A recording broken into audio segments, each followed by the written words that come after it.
دعاؤں کا عجیب معاملہ ہے۔ بارہا اس بات پہ ذکر ہوا ہے، ہم دعائیں مانگتے ہیں، دن رات دعائیں مانگتے ہیں، اٹھتے بیٹھتے دعائیں مانگتے ہیں۔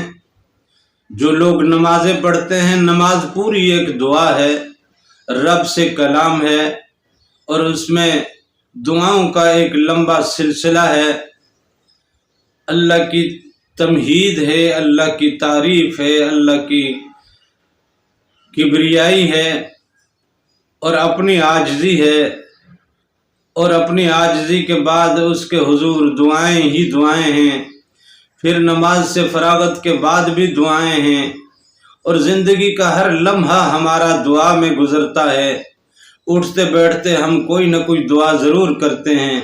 کبھی دنیا کی کامیابی کی دعا کرتے ہیں، کبھی اولاد کی کامیابی کی دعا کرتے ہیں، کبھی کاروبار کی کامیابی کی دعا کرتے ہیں، کبھی ہم کس چیز کی دعا کرتے ہیں تو کبھی کس چیز کی دعا کرتے ہیں۔ یوں دعائیں تو ہماری زندگی کا حصہ بنی ہوئی ہے، اور پل پل دعا ہماری زبان سے نکلتی رہتی ہے، اور ہماری زبانیں پل پل دعاؤں میں مگن بھی رہتی ہیں، مگر ہماری دعائیں اثر نہیں لاتی۔ تو کیوں نہیں لاتی؟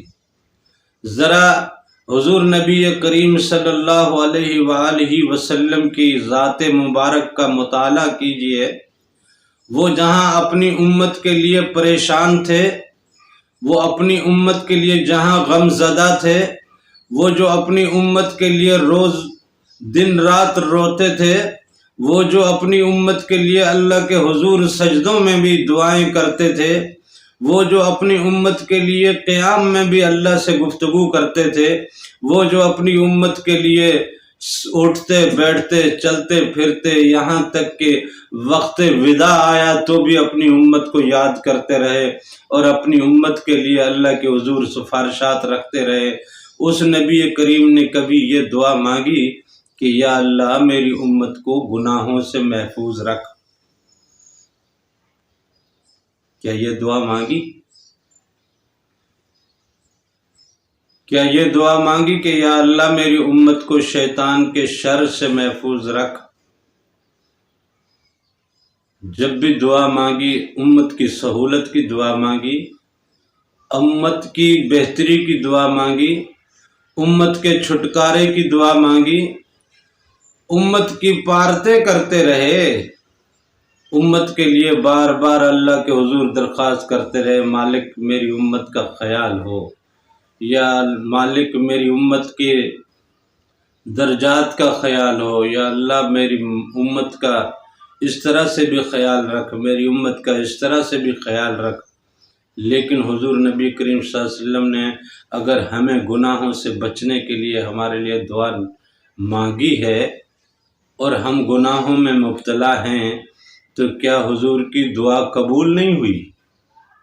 نعوذ باللہ، نعوذ باللہ، نعوذ باللہ۔ ایسی تو کوئی بات نہیں ہے کہ حضور دعا کریں اور وہ مالک عطا نہ کرے، حضور ہاتھ اٹھائیں اور وہ مالک منع کر دے، حضور التجا کریں اور وہ مالک جو ہے اس التجا کو رد کر دے۔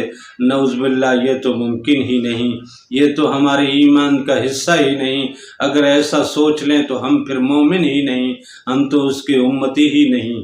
لیکن بات یہ ہے کہ حضور کی اگر دعائیں قبول ہوتی ہیں اور ہوتی رہی ہیں اور ہوتی رہیں گی، تو ہمارا گناہوں میں غرق رہنا، ہمارا پریشانیوں میں پھنسے رہنا، ہمارا دنیا میں الجھے رہنا، ہمارا نفسا نفسی کے عالم میں یوں ہی ایک دوسرے کے گریبان کو چاک کرتے رہنا، اور یہ ہمارے دنیاوی کشاکش جو ہے، یہ ہماری جان کو جو پڑی ہوئی ہے، تو یہ آخر کیا ہے اور کیوں ہے؟ ان دنیاوی کشاکش میں رہتے ہوئے، ان فسادات میں رہتے ہوئے، ان نفرتوں میں رہتے ہوئے، ان بغض اور عداوت کی ایک فضا کو پروان چڑھاتے ہوئے، اپنی انا کی مستیوں میں مست رہتے ہوئے ہم رب کے حضور دعا کرتے ہیں، تو کیا دعا کرتے ہیں؟ تو کیا یہ دعا ہے؟ دعا تو ہے ہی عاجزی، دعا تو ہے ہی انکساری، دعا تو ہے ہی اس بات کے علامت کہ مالک میری کوئی قوت نہیں، مالک میری کوئی اوقات نہیں، مالک میری کوئی حیثیت نہیں، مالک میں تو ظالم ہوں، اپنے آپ کے ساتھ نفس کر اپنی جان کے ساتھ میں نے خود ظلم کیا ہوا ہے۔ مالک تیرے سوا میرا کوئی چارہ کار نہیں، مالک تیرے سوا میرا کوئی پرسان حال نہیں، مالک تیرے حضور میں حاضر ہوا ہوں، میرے لیے آسانی فرما۔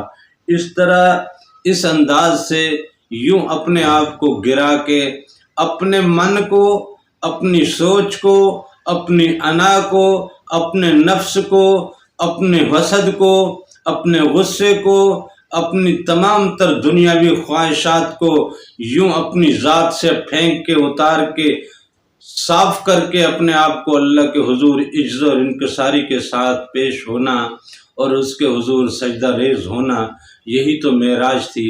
معراج ملے اور دعا قبول نہ ہو یہ تو ممکن ہی نہیں، لہٰذا ہماری دعا قبول نہیں ہوتی تو اس کی وجہ یہ ہے کہ ہم دعا کے لیے اپنی زبان کو کوالیفائی نہیں کرتے، ہم دعا کو اپنی ذات کے لیے کوالیفائی نہیں کرتے۔ ہم نے دنیا کی ساری لذتیں پال لی، دنیا کے سارے مزے پال لیے، دنیا کی ساری طلب پال کے رکھی ہے، دنیا کے سارے عیش و عشرت پال کے رکھے ہیں، دنیا کی تمام تمناؤں کا ہم گھڑ بن چکے ہیں، مرکز بن چکے ہیں، اور پھر ہم اللہ کے حضور دعائیں بھی کرتے ہیں۔ ہمارا توکل کا معیار اللہ نہیں ہے، ہمارا توکل کا معیار اس کا کرم نہیں ہے، اس کی رحمت نہیں ہے۔ ہم تو اپنی صلاحیتوں سے ہی سب کچھ حاصل کرنے کی کوشش کرتے ہیں۔ پیسہ ہم اپنی اسکلز کے بنا پہ، ہم اپنی مہارتوں کے بنا پہ، ہم اپنے کاروبار کی بنا پہ، ہم اپنی چال بازیوں کی بنا پہ، ہم اپنی مکاریوں اور عیاریوں کی بنا پہ، ہم اپنے دھوکہ دہی کی بنا پہ، ہم اپنی محنتوں، اپنی کوششوں کی بنا پہ دنیا حاصل کرتے ہیں، پیسہ حاصل کرتے ہیں، دولت حاصل کرتے ہیں، کاروبار کو جماتے ہیں، نوکریاں بچاتے ہیں، نوکریاں کرتے ہیں۔ یہ تمام معاملات ہم اپنی ذاتی اسکلز کے بہاف پہ کرتے ہیں، اللہ کے کرم پہ تو ہم نے کبھی کیا ہی نہیں، اس پہ کبھی توکل ہی نہیں کیا۔ یہ معیار ہم بھلا بیٹھے ہیں، یہ مزاج ہم بھلا بیٹھے ہیں۔ ایسا مزاج ہماری ذات میں رہا نہیں، ایسا مزاج ہماری ذات میں بستا نہیں۔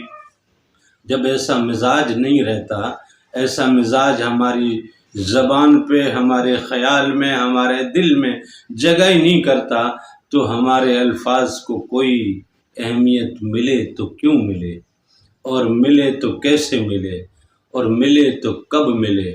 لہٰذا ہماری کوئی ایک دعا قبول تو ہو تو تب جب ہم اس دعا کے قابل ہوں، ہو تو تب جب ہمارے لفظ ہمارے مزاج کے ساتھ بالکل میچ کرتے ہوں، جب ہمارے الفاظ ہماری اداؤں کے ساتھ میچ کرتے ہوں، جب ہمارے الفاظ ہمارے اندر کی کیفیت کے ساتھ میچ کرتے ہوں، جب ہمارے الفاظ ہمارے خیالوں کے ساتھ میچ کرتے ہوں۔ نہ ہمارے خیال ہمارے لفظوں سے میچ ہوتے ہیں، نہ ہمارا مزاج ہمارے لفظوں سے میچ ہوتا ہے، نہ ہمارے اندر کی طبیعت ان لفظوں کے ساتھ میچ ہوتی ہے، تو خالی ایسے کھوکھلے لفظوں کی یہ پکار، یہ دعا اللہ کے حضور حاضری تک تو پہنچتی نہیں۔ جب پہنچتی نہیں تو قبولیت بھی اس کے نصیب میں نہیں ملتی، قبولیت بھی اس کے حصے میں نہیں آتی۔